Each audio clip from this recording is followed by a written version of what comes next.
MP Mithun Reddy అరెస్టుతో గత 5 ఏళ్లలో కల్తీ మద్యం తాగి చనిపోయిన వారి ఆత్మలు శాంతించాయని ఎమ్మెల్యే దగ్గుపాటి ప్రసాద్ అన్నారు. అనంతపురం జిల్లా గుల్జారుపేటలో సుపరిపాలన తొలి అడుగు కార్యక్రమంలో ఆయన పాల్గొన్నారు. ఏడాది కాలంలో చేపట్టిన అభివృద్ధి సంక్షేమ కార్యక్రమాల గురించి ఆయన ప్రజలకు వివరించారు. గత 5 ఏళ్లలో నాసి రకం మద్యంతో ఎంతో మంది ప్రాణాలు కోల్పోవడానికి వైసీపీ నాయకులు కారణమయ్యారన్నారు. తొలి అడుగు 4.1 కార్యక్రమంలో భాగంగా ఇక్కడ రావడం జరిగింది. 2024లో మా ముఖ్యమంత్రి వర్యులు నారా చంద్రబాబు నాయుడు గారు అత్యధిక మెజార్టీ సీట్లు సాధించి సుపరిపాలన చేస్తున్నారు. దానిలో భాగంగా 1 ఇయర్ కంప్లీట్ అయిన సందర్భంగా ఈ రోజు ఇక్కడ రావడం జరిగింది. చీప్ లిక్కర్, సారాయి లాంటి మందును తాగి చాలా మంది చనిపోయారు. మా మొగుళ్ళు మిథున్ రెడ్డిని అరెస్ట్ చేసిన దానికి మా మనశ్శాంతిగా ఉంది అని చెప్పి చాలా మంది మహిళలు ఈ రోజు చెప్పడం జరుగుతుంది. ఒక మహిళ చెప్తా ఉంది, అన్న గత 5 ఏళ్లలో మా తాడు తెంచారు, మాకు ఏం నష్టపరిహారం చేస్తారు. ఈ రోజు గత 5 ఏళ్లలో జగన్మోహన్ రెడ్డి చీప్ లిక్కర్ తయారు చేసి మా మొగుల్ని చంపేయడం జరిగింది. మాకు ఈ రోజు చంద్రబాబు నాయుడు గారు వచ్చారు. ఖచ్చితంగా ఏదైతే వాళ్ళంతా దోచుకున్నారో ఆ ఆస్తిని అంతా బయటికి కక్కించి మాకు ఏదైనా న్యాయం చేయమని చెప్పండి అని చెప్పేసి ఈ రోజు మహిళలు అడుగుతా ఉన్నారు. ఖచ్చితంగా చట్టపరమైన చర్యలు తీసుకొని ఏదైతే అన్యాయమైన మహిళలు ఉన్నారో వాళ్ళకి కానీ ఖచ్చితంగా న్యాయం చేస్తామని చెప్పేసి తెలియజేయడం జరుగుతుంది. ఇదే కాకుండా అనంతపురం అర్బన్ నియోజకవర్గంలో డంపింగ్ యార్డ్ క్లీన్ చేస్తా ఉన్నాం. దాదాపు గత 5 ఏళ్లలో ఎక్కడే కానీ ఒక చిన్న డ్రైనేజ్ కానీ క్లీన్ చేసిన దాఖలాలు లేవు. కానీ ఈ రోజు సంవత్సరం కాలంలోనే డ్రైనేజీలు అయితే ఏమి, తర్వాత సిసి రోడ్లు అయితే ఏమి, ఇవన్నీ దాదాపు 118 కోట్ల రూపాయలతో ఈ రోజు అనంతపురం సంవత్సరం కాలంలోనే మేము అభివృద్ధి చేశాం.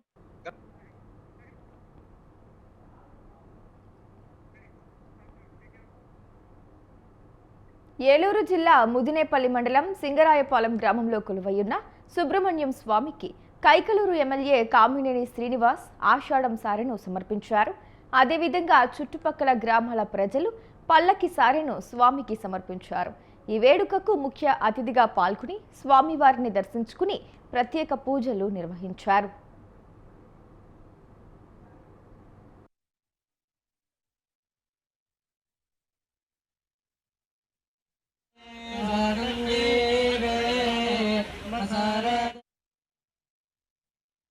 మూడు కారణాలు. ఒకటి, మొదటిసారి ఇట్లాంటి చేస్తారు.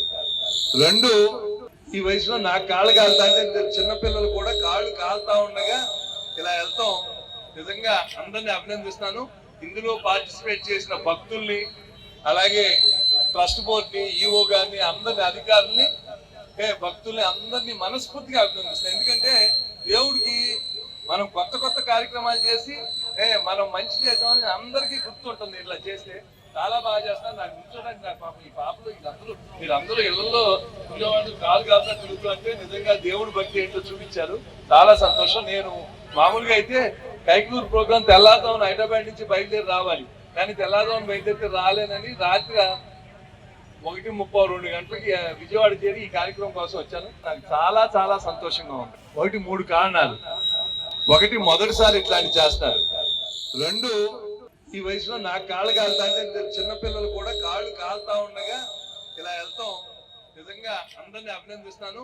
ఇందులో పార్టిసిపేట్ చేసిన భక్తుల్ని, అలాగే ట్రస్ట్ బోర్డుని, ఈఓ గారిని, అందరిని, అధికారుల్ని, భక్తుల్ని అందరినీ మనస్ఫూర్తిగా అభినందిస్తాను. ఎందుకంటే దేవుడికి మనం కొత్త కొత్త కార్యక్రమం. రాష్ట్ర ప్రభుత్వంపై YCP MLA Akepati Amarnath Reddy serious అయ్యారు. ఎంపీ మిథున్ రెడ్డిని అక్రమంగా అరెస్టు చేయడాన్ని రాష్ట్ర వ్యాప్తంగా ప్రజలు ఆగ్రహం వ్యక్తం చేస్తున్నారని మండిపడ్డారు. రాష్ట్రం పిచ్చోడి చేతిలో రాయిలాగా పరిపాలన సాగుతోందని విమర్శించారు. దేశంలో ఏపీలో ఉన్నంత దుర్మార్గమైన పాలన ఎక్కడా లేదన్నారు. రాష్ట్రంలో రెడ్ బుక్ రాజ్యాంగం నడుస్తోందని మండిపడ్డారు. ఈ రాష్ట్రంలో పరిపాలన చూస్తూ ఉంటే ఇంత దుర్మార్గమైన పరిపాలన ఈ భారతదేశ చరిత్రలో ఏ రాష్ట్రంలో లేదు. ఎందుకంటే జగన్మోహన్ రెడ్డి గారి కన్నా నేను మంచి పరిపాలన ఇస్తాను, ఆయన ఇచ్చిన పథకాలన్నీ ఇస్తూ ఎలాంటి షరతులు లేకుండా ఇంకా కూడా సూపర్ 6, సూపర్ 7 అని 140 హామీలు ఇచ్చారు చంద్రబాబు నాయుడు గారు. ఇచ్చారు, ప్రజలు నమ్మారు. ఏదన్నా ఇంకా మాకు మేలు జరుగుతుందేమో పట్టజల్లెంబలు కావచ్చు, అందరూ కూడా నమ్మడం జరిగింది. ఆయన అధికారంలోకి తెచ్చారు. దాదాపు సంవత్సర కాలం అయింది ఆయన అధికారంలోకి వచ్చి. ఇచ్చిన హామీ ఒకటి కూడా నెరవేర్చిన దాఖలు. ఈరోజు నిజంగా ఈ రాష్ట్రంలో ఎంత దుర్మార్గమైన పరిపాలన అంటే నిజంగా ఆయన డైవర్షన్ పాలిటిక్స్ కేవలం ఈ పథకాలను మర్చిపోయే దాని కోసం ఆ రోజు ఒకరోజు ఏమంటాడు, తిరుమలలో లడ్డులో కల్తీ వేయగలిగినారు అంటాడు. ఎందుకంటే ప్రపంచవ్యాప్తంగా కూడా ఈ దేశవ్యాప్తంగా వెంకటేశ్వర స్వామి అంటే చాలామందికి పూర్తి విశ్వాసం, నమ్మకం. అలాంటి భగవంతుని పైనే ఇలాంటి దుర్మార్గమైన చర్యలు చేయడం, ఎందుకంటే భక్తులు కూడా విశ్వాసం కోల్పోతారు, భక్తులు కూడా స్వామిపై విశ్వాసం కోల్పోతారు. ఇలాంటి పరిస్థితుల్లో నిజంగా ఇకపోతే ఈరోజు ప్రతి ఒక్కరిని కూడా ఇది ఆ లోకేష్ బాబు గారు చెప్తారు, రెడ్ బుక్ పరిపాలన అయ్యా నిన్ను బ్రహ్మాండంగా పరిపాలించమని. కర్నూలు జిల్లా ఆదోనిలో జల సాధన సమితి ఆధ్వర్యంలో సాగు తాగునీటిపై సదస్సు నిర్వహించారు. ఈ కార్యక్రమంలో సాగునీటి సాధన సమితి అధ్యక్షులు బొజ్జ దశరథ రామిరెడ్డి ముఖ్య అతిథిగా హాజరయ్యారు. ముఖ్యమంత్రి చంద్రబాబు ఈసారి ఎన్నికల్లో ఇచ్చిన హామీ మేరకు రాయలసీమ మిషన్ వెంటనే పూర్తి చేయాలని, వేదవతి, గుండ్రేవుల ఆర్డీఎస్ కెనాల్ ప్రాజెక్టులు త్వరితగతిన పూర్తి చేసి రాయలసీమ ప్రజలకు సాగునీరు అందించాలని డిమాండ్ చేశారు.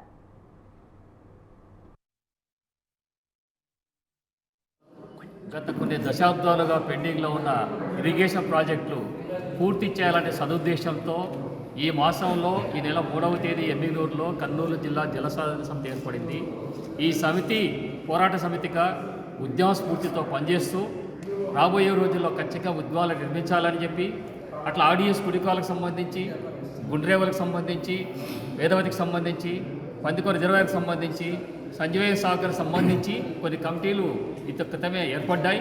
ఈ కమిటీలను ఇంకా విస్తరించి ఇంకాస్త బలోపేతం చేసి ఇంకెక్కువ మంది స్థానిక రైతులను, నాయకులను, కార్యకర్తలను ఆ కమిటీలో చేర్చి తద్వారా కమిటీలను బలోపేతం చేయడం ద్వారా కర్నూలు జిల్లా జలసాధన సమితిని ఇంకా బలంగా దీన్ని తీర్చిదిద్ది రాబోయే రోజుల్లో ఖచ్చితంగా విద్యార్థులతో కలిసి, యువకులతో కలిసి, మహిళలతో కలిసి ఒక పెద్ద ఉద్యమాన్ని నిర్మించి తద్వారా కర్నూలు జిల్లా ప్రాజెక్టులన్నిటికీ కూడా సాకారం చేసుకునే విధంగా ఈ సమితి పనిచేస్తుంది.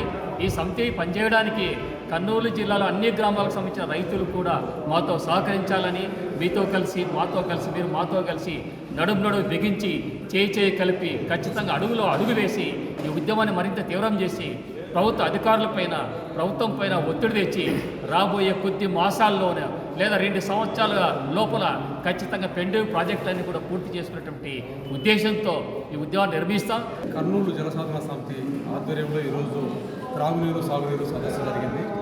కర్నూలు పశ్చిమ ప్రాంతం ఆంధ్రప్రదేశ్లోనే అత్యంత వెనకబడిన ప్రాంతంగా ఉంది. ఇక్కడ తాగునీటి కోసం, సాగునీటి కోసం తీవ్ర ఇబ్బందులు ఉన్నాయి. అయితే ఈ మధ్య ముఖ్యమంత్రి గారు నిన్న వస్తూ జలహారతి ఇస్తూ మలయాళ దగ్గర రాయలసీమ నాకు ఎప్పుడు ఇవ్వనంత స్థానాలు ఇచ్చింది, నేను రాయలసీమ రుణాన్ని తీర్చుకుంటాను, ఈ ప్రాంతంలో ప్రతి ఎకరాకు నీళ్ళు ఇస్తాను, రాయలసీమ సస్యశ్యామలు చెప్తాను అంటూనే 2 కీలకమైన మాటలు అన్నారు. లోకేష్ బాబు గారు ఈ ప్రాంతం కూడా తిరిగారు, ఇక్కడ ఇబ్బందులన్నీ తెలుసు. వారు చెప్పినట్టుగా రాయలసీమ మిషన్ను తప్పకుండా నేను పూర్తి చేస్తాను. అదేవిధంగానే ప్రజాప్రతినిధులు, అధికారులు కూడా అడిగారు, మీ సూచనలు ఇవ్వండి ఈ ప్రాంత అభివృద్ధికి అని చెప్పి. ఈ నేపథ్యంలో మేము ప్రజాప్రతినిధులందరూ కూడా ఇక్కడ సదస్సులో చర్చించుకున్నాం. మా ప్రాంతంలో, కర్నూలు పశ్చిమ ప్రాంతంలో తుంగభద్ర నది పక్కనే ప్రవహిస్తున్నా, మాకు చట్టబద్ధమైన హక్కులున్న ఎల్ఎల్సీ ఉన్న గురురాఘవేంద్ర ప్రాజెక్టు ఉన్నప్పటికీ లేదా తుంగభద్ర. ఏపీలో వైసీపీకి సంబంధించిన 48 మంది రాష్ట్ర కార్యదర్శులను నియమిస్తూ తాడేపల్లిలోని పార్టీ కార్యాలయంలో అధినేత వైఎస్ జగన్ ఉత్తర్వులు జారీ చేశారు. ఆళ్లగడ్డ నియోజకవర్గ వైసీపీ రాష్ట్ర కార్యదర్శిగా భూమా కిషోర్ రెడ్డిని నియమించడం జరిగింది. రాష్ట్ర కార్యదర్శిగా తనపై అవకాశం కలిగించిన జగన్కి కృతజ్ఞతలు తెలిపారు. అలాగే ఉమ్మడి కర్నూలు జిల్లా నాయకులకు, కార్యకర్తలకు కృతజ్ఞతలు తెలియజేశారు.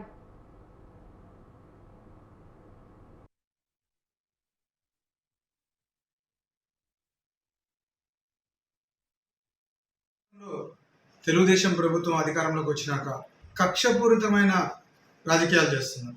మీ అందరికీ తెలుసు, గత దాదాపు ఎంతమంది నాయకుల్ని అక్రమ అరెస్టులు చేస్తున్నారో మీరు చూస్తున్నారు.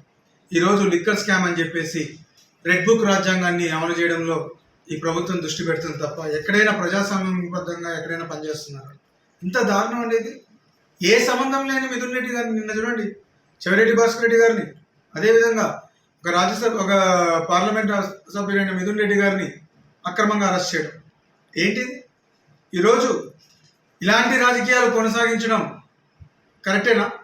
ఈరోజు మేమైతే ఒకటి చెప్తున్నాం, తెలుగుదేశం నాయకులు ఈరోజు లోకేష్ గారు కానీ చంద్రబాబు నాయుడు కానీ రెడ్ బుక్ రాజ్యాంగాన్ని అమలు చేస్తున్నారు. రేపు ఇదే ఇలాంటి చర్యలు కానీ కొనసాగితే లాస్ట్కి ఎక్కడికి పోతుంది? కనీసం తెలుగుదేశం నాయకులు ఎవరు కానీ తిరగలేని పరిస్థితి వస్తుంది. ఎప్పుడు ఎల్లకాలం ఇదే విధంగా ఉండదు. ఇప్పటికైనా తెలుగుదేశం నాయకులు ఇది ఆపేసి ముందు పరిపాలన మీద దృష్టి పెట్టండి. ఈరోజు రాష్ట్రంలో ఎక్కడ పరిపాలన జరుగుతుంది? ఏదో తూతూ మంత్రం కింద అన్నీ చేసుకుంటూ పోతున్నారు తప్ప ఒక్కడన్నా సక్రమంగా అమలు చేస్తున్నారా? రైతులకు ఇవ్వాల్సిన రైతు భరోసా లేదు, ఏమీ లేవు.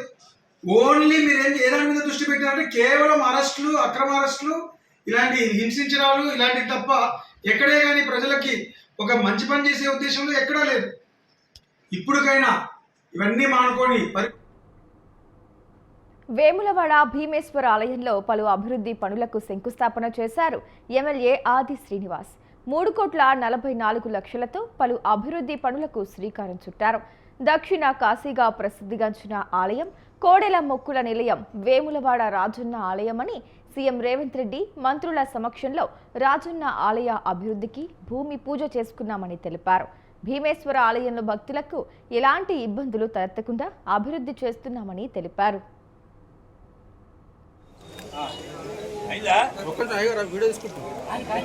వేములవాడ రాజన్న సన్నిధి దక్షిణ కాశీగా పేరుగాంచినటువంటి దేవాలయము, పేదల పెన్నిది, కోరిన కోరికలు తీర్చుతండి, కోడెమొక్కును చెల్లిస్తని చెప్పిన ప్రీతి అత్యంత విశిష్టమైనటువంటి మొక్కు ఉన్నటువంటి దేవాలయం రాజన్న దేవాలయం.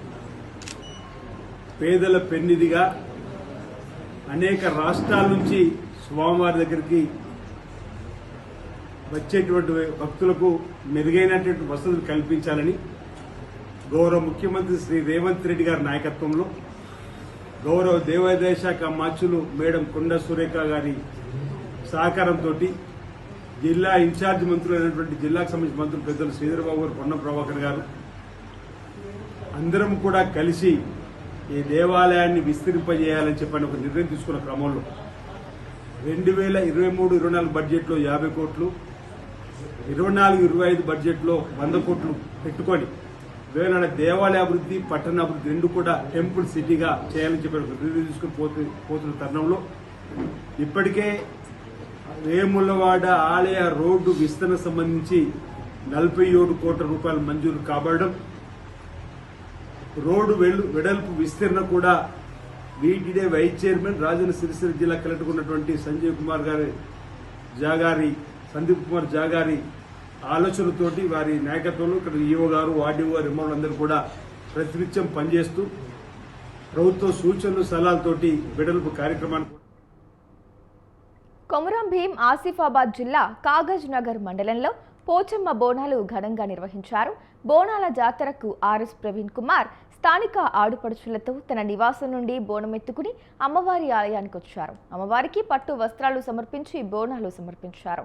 ఆలయ అర్చకులు ప్రత్యేక పూజలు చేసి తీర్థ ప్రసాదాలు అందజేశారు. ఈ సందర్భంగా ఆలయ కమిటీ సభ్యులు ఆర్ఎస్పీకి శాలువాతో సన్మానం చేశారు.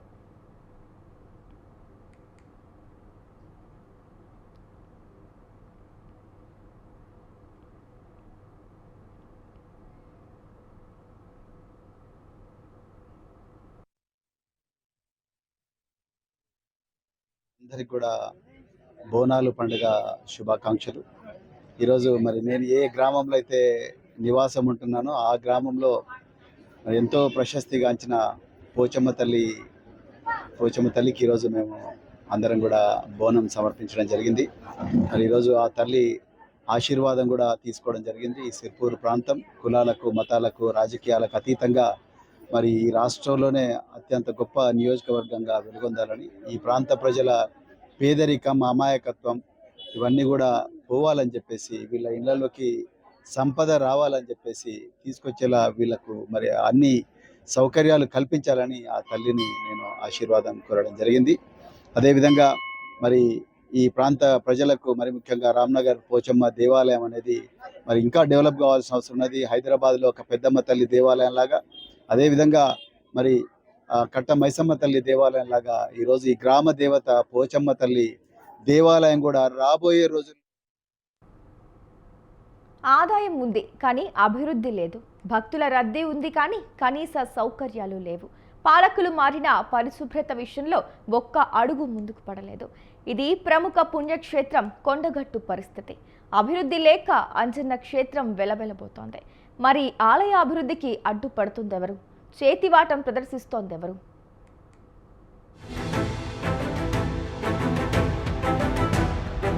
అభివృద్ధికి ఆమడ దూరంలో అంజన్న క్షేత్రం.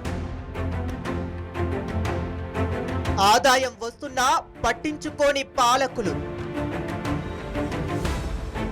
తాగునీరు, వసతి సదుపాయం లేక భక్తుల అవస్థలు. కొండగట్టులో ప్రధాన అర్చకులు చెప్పిందే వేదమా? అభివృద్ధి చేయాల్సిన వారే చేతివాటం ప్రదర్శిస్తున్నారా?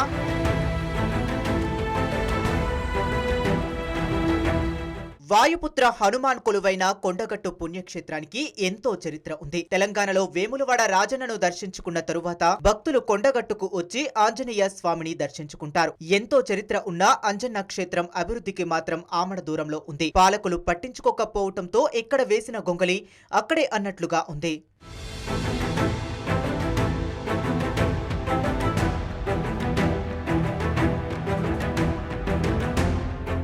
కొండగట్టుపై అప్పట్లో భక్తుల కోసం దేవస్థానం నిర్మించిన రూములు 40 వరకు ఉన్నాయి. అందులో 20 రూములు శిథిలావస్థకు చేరుకున్నాయి. హనుమాన్ జయంతి లాంటి రోజుల్లో భక్తులు అధిక సంఖ్యలో వస్తే కనీసం సేద తీరటానికి పెద్ద హాల్స్ కూడా లేవు.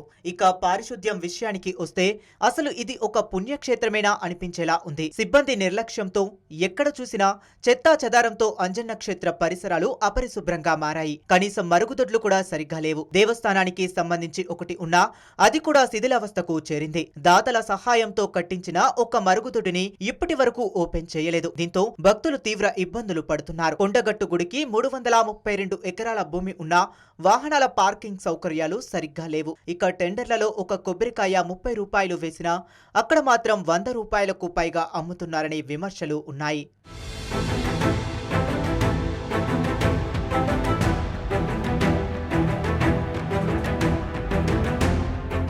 అంజన్న ఆలయానికి ప్రతి ఏడాది కోట్ల రూపాయల ఆదాయం వస్తుంది. అయినా అభివృద్ధి మాత్రం అంతంత మాత్రమే. కొండగట్టు దేవాలయానికి కొత్తగా వచ్చిన ఈవో నిజాయితీగా బానే పనిచేస్తున్నా అక్కడ ప్రధాన అర్చకులదే పైచేయి. దీంతో ఏం చేయాలన్నా వారి అనుమతితో చేయాలనే ఆరోపణలు వస్తున్నాయి. ఆలయానికి సంబంధించి ప్రతి దాంట్లో ప్రధాన అర్చకులు ఇన్వాల్వ్ అవుతున్నారనే విమర్శలు ఉన్నాయి.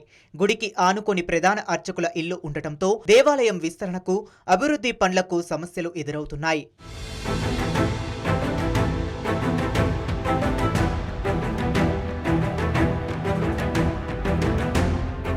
ఇక ఎండోమెంట్ ఆధీనంలో ఉన్న వేద పాఠశాలలో వసతులు శూన్యమే అని చెప్పాలి. ప్రస్తుతం ఆ వేద పాఠశాలలో 60 మంది అభ్యసిస్తున్నారు. వేదాన్ని బోధించే పర్మనెంట్ టీచర్స్ లేరు. కాంట్రాక్ట్ పోస్టులతోనే సరిపెడుతున్నారు. వేదం నేర్చుకునే పిల్లలకు కనీస సౌకర్యాలు కూడా లేవు. రాత్రి వేళల్లో కిందనే పడుకుంటున్నారు.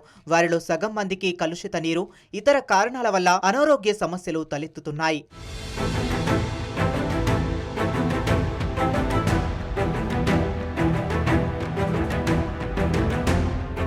కొండగట్టు అంజన్న ఆలయ అభివృద్ధిపై నిర్లక్ష్యం ప్రదర్శిస్తున్నారని భక్తులు ఆరోపిస్తున్నారు. ఏటికేడు పెరుగుతున్న రద్దీకి అనుగుణంగా సౌకర్యాలు మెరుగుపరచాల్సి ఉన్నా ఆ దిశగా ప్రయత్నాలు జరగటం లేదని యాత్రికులు అసంతృప్తి వ్యక్తం చేస్తున్నారు.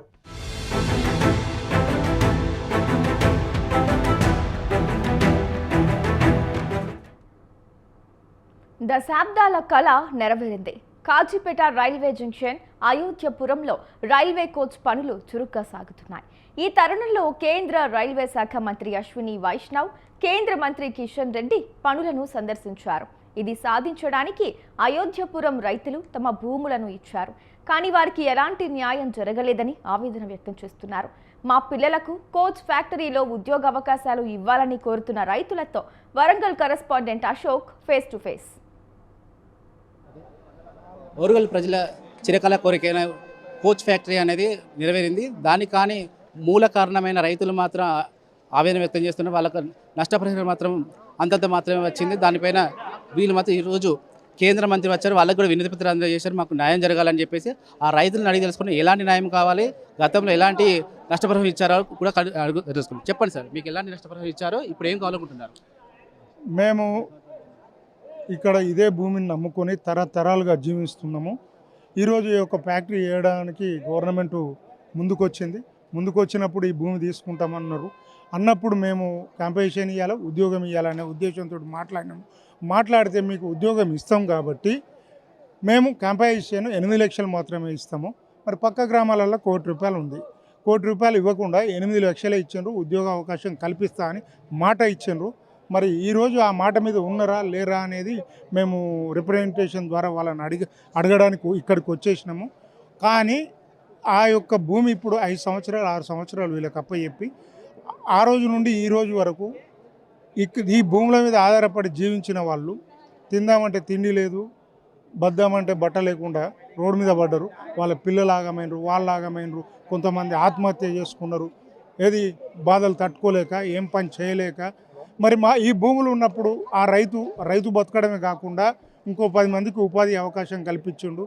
మరి ఈరోజు ఈ భూమి ఫ్యాక్టరీలో పోతుంది అది అన్నప్పుడు మేము కూడా ఎట్లా అంటే పెద్ద మనసుతో, రైతు ఎప్పుడు రైతుకు పెద్ద మనసే ఉంటుంది, అన్నదాత కాబట్టి, నలుగురికి అన్నం పెట్టేవాడు కాబట్టి మేమేమో ఆలోచించినామంటే ఈ ప్రాంతము అభివృద్ధి చెందుతుంది, చుట్టుపక్కల గ్రామాలలో అందరికీ యువతకు ఉద్యోగ అవకాశాలు వస్తాయి అనే ఉద్దేశంతో మా పిల్లలు కూడా బాగుపడతారు అని మేము భూములు ఇవ్వడానికి సిద్ధపడ్డాము, ఇచ్చాము. ఇచ్చిన తర్వాత ఈ రోజు వరకు కూడా ఆ యొక్క ఉద్యోగ విషయం వాళ్ళు ఎవరు స్పందించడం లేదు. స్పందించకపోతే ఈరోజు రైల్వే మినిస్టర్ గారు రావడం జరిగింది, మన రాష్ట్రానికి చెందిన కిషన్ రెడ్డి గారు రావడం జరిగింది. వాళ్ళకు ఒక రిప్రజెంటేషన్ ఇచ్చినాము. అయ్యా మరి మేము ఈ విధంగా ఉన్నాము, మాకు కనీసం బతుకుదామంటే పని చేసుకుందామంటే పని లేదు, ఏది లేదు. మరి మా ఊరుకు యువత ఉన్నది, ఎదిగిన అబ్బాయిలు ఉన్నారు, వాళ్ళకు అమ్మాయిని పెళ్లి చేద్దామన్నా ఎవడు గుంట భూమి లేదని పిల్లని కూడా ఇస్తలేడు. మరి మా యొక్క పరిస్థితులు ఈ విధంగా ఉన్నాయి కాబట్టి మా యొక్క రైతులకే కాకుండా మా భూములు కోల్పోవడం వల్ల కూలీలకు కూడా ఉపాధి దొరకడం లేదు. కాబట్టి మా త్యాగానికి మీరు విలువిచ్చి మాకు ఒక 400 ఉద్యోగాలు ఇస్తే, బెనిఫిషియర్స్ 114 మందే రైతులు, కానీ ఇక్కడ స్థానిక యువతకు కూడా అవకాశం కల్పిస్తే వాళ్ళు కూడా మంచిగా బతుకుతారు. ఇంకోటి ఏంటంటే సమాజంలో చెడ్డ పేరు తెచ్చుకోకుండా ఉంటుంది. వాళ్ళు ఒక్కటే చెప్తున్నారు, ఏంది అంటే మీరు ఫ్యాక్టరీ కట్టినరు, మా పిల్లలు బాగుపడతారు, మా ప్రాంతం బాగుపడుతుంది అనే ఆలోచనతో మేము ఇస్తే మళ్ళీ ఎక్కడి వారినో తెచ్చి దయచేసి ఇక్కడ రిక్రూట్మెంట్ చేయకుండా స్థానికులకు అవకాశం ఇవ్వాలని నా యొక్క డిమాండ్. రైల్వే కోచ్ ఫ్యాక్టరీ మాత్రం అడుగులు పడుతున్నది. ఈ క్రమంలోనే రైతులు మాత్రం దీని కింద భూములు మాత్రం పోయాయి. దీనికి మాత్రం 8 లక్షలు మాత్రమే మాకు నష్టపరిహారం ఇచ్చారు. గతంలో మాకు ఏంటంటే ఇంటికో ఉద్యోగం ఇస్తామన్నారు. ఈ ఉద్యోగులతో పాటు ఉద్యోగం ఇచ్చుకుంటూ మా పిల్లలు కాకుండా మరో 400 మంది పిల్లలకు కూడా ఉద్యోగ కల్పన చేయాలని కోరుతున్నారు. కెమెరామెన్ తేజతో అశోక్, వరంగల్. ప్రకాశం జిల్లా మార్కాపురంలో కలెక్టర్ తమ్మి మన్సారియా పర్యటించారు. అర్జీ ఇచ్చి తనకు న్యాయం చేయాలని కాళ్ల మీద పడి వేడుకున్నాడు పెద్దారవీడు మండలంలోని ఓ రైతు. మద్దలకట్ట గ్రామానికి చెందిన దొడ్డ కోటిరెడ్డి తన భూమి జాతీయ రహదారి NH 765లో పోతున్నందున సెంటుకు 50,000 రూపాయలు ఇవ్వాలని కోరాడు. తన భూమి ఎంతో విలువైనదని, ప్రభుత్వం ఇచ్చే 9,000 వల్ల తాను నష్టపోతున్నానని, ఎలాగైనా తమను ఆదుకోవాలని కోరాడు.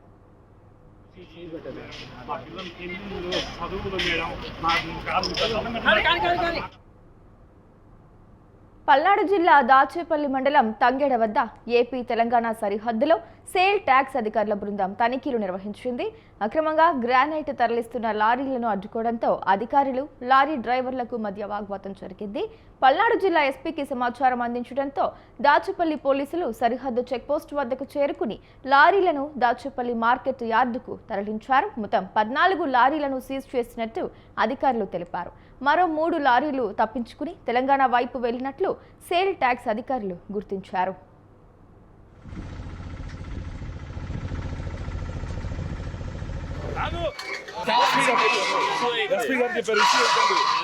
ఎస్పీ గారు చెప్పారు ఇష్యూ అయింది బాబు. ఎస్పీ గారు చెప్పారు వద్దు బాబు, ఆగు. ఎస్పీ గారు చెప్పిన తర్వాత ఏంది బాబు? చెప్పారు ఎస్పీ గారు, అది బాగు. చెప్పారు బాబు బాబు చెప్పారు ఆగండి వద్దు వెళ్ళకూడదు మ్యాటర్ ఇది ఇష్యూ పెద్ద ఇది వద్దు ఇదిగో అది మళ్ళీ అది వద్దు బాబు వెళ్ళండి మీరు బాబు వద్దు వెళ్ళండి ఆగండి